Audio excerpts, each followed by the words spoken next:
नाशिकमधील दर्ग्याच्या अनधिकृत बांधकामावर कारवाई करण्यात आली आहे। कारवाई आधी नाशिकच्या काठेगल्ली परिसरात दगडफेकीची घटना घडली। जमावाकडून पोलीस पथकावर दगडफेक करण्यात आली। वादग्रस्त धार्मिक स्थळाबाबत अफवा पसरल्याने तणाव निर्माण झाला होता। नाशिकमध्ये अनधिकृत दर्ग्यावर पालिकेचा हातोडा, जमावाची पोलिसांवर दगडफेक। काठेगल्ली परिसरात काल रात्री दगडफेकीची घटना झाली। संतप्त जमावानं पोलिसांच्या गाड्या फोडल्या होत्या। जमावानं केलेल्या दगडफेकीत 31 पोलीस कर्मचारी जखमी झाले। दगडफेक करणाऱ्या 15 लोकांना पोलिसांनी ताब्यात घेतलं। पोलिसांनी 57 संशयास्पद बाईक जप्त केल्या।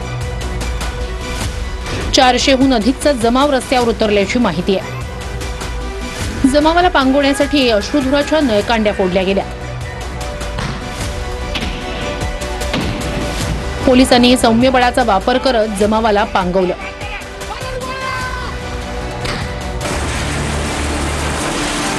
अनधिकृत दर्गा हटवण्याची गेल्या अनेक वर्षांची मागणी होती। ट्रस्टनं कागदपत्र सादर करण्यासाठी वेळ मागितला होता। ट्रस्टला म्हणणं मांडण्यासाठी दिलेली मुदत संपल्यानंच पालिकेनं कारवाई केली। अनधिकृत बांधकाम हटवून सरकारी जागेचा परिसर मोकळा करण्यात आला। काठेगल्ली परिसरात सीआरपीएफ, एसआरपीएफच्या तुकड्या तैनात करण्यात आल्या। जखमी पोलिसांची वरिष्ठ अधिकाऱ्यांनी रुग्णालयात जाऊन विचारपूस केली आहे। एकूण 21 अधिकारी व अंमलदार जखमी झालेले आहेत आणि त्यातले काही सिव्हिल हॉस्पिटल नाशिक शहर या ठिकाणी ॲडमिट आहेत आणि आज आपण बघतायत की शहर सुरळीतपणे चालू आहे। त्याबद्दल मी त्यांचं अभिनंदन करतो। त्यातले काही अधिकारी व अंमलदार हे यांना दगड लागली, ते इंज्युअर्ड झाले, त्यांना सिव्हिल हॉस्पिटलला आपण ॲडमिट केलेलं आहे। त्यांना आपण आता बघितलेलं आहे, त्यांची प्रकृती चांगली आहे आणि ते रिकवर होत आहेत। कारवाई ही नंतर करू शकत होते ना, पण आजचा दिवस निवडला कारण आज येथे माननीय उद्धव ठाकरे येत आहेत, आदित्य ठाकरे पोहोचले आहेत, शिवसेनेचे नेते आले, सगळे आमचे सहकारी आलेले आहेत। आज महत्त्वाचं इथे एक शिबिर आणि अधिवेशन होत आहे, त्यावेळेला आजचा दिवस निवडला म्हणजे तुम्ही जळताय, जळू आहात तुम्हाला आमच्या अस्तित्वाची भीती वाटते, आमच्या सावलीची भीती वाटते। आमच्या शिवसेने नियोजित ती तोड कारवाई होती। उबाटाच्या मेळाव्याचा आणि त्या तोडक कारवाईचा काही संबंध नाही आहे।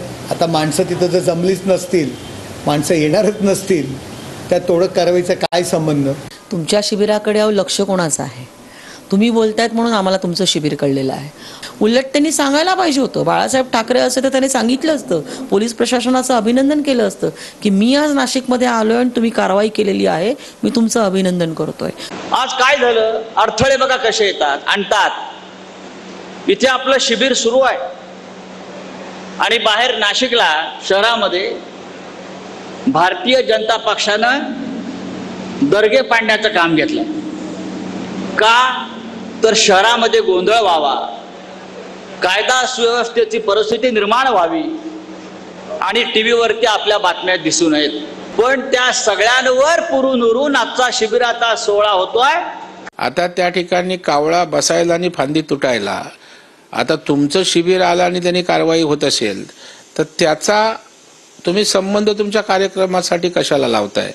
म्हणून अशा प्रकारे वड्याचं तेल वांग्यावर काढण्याचा त्यांचा केविलवाना प्रयत्न आहे।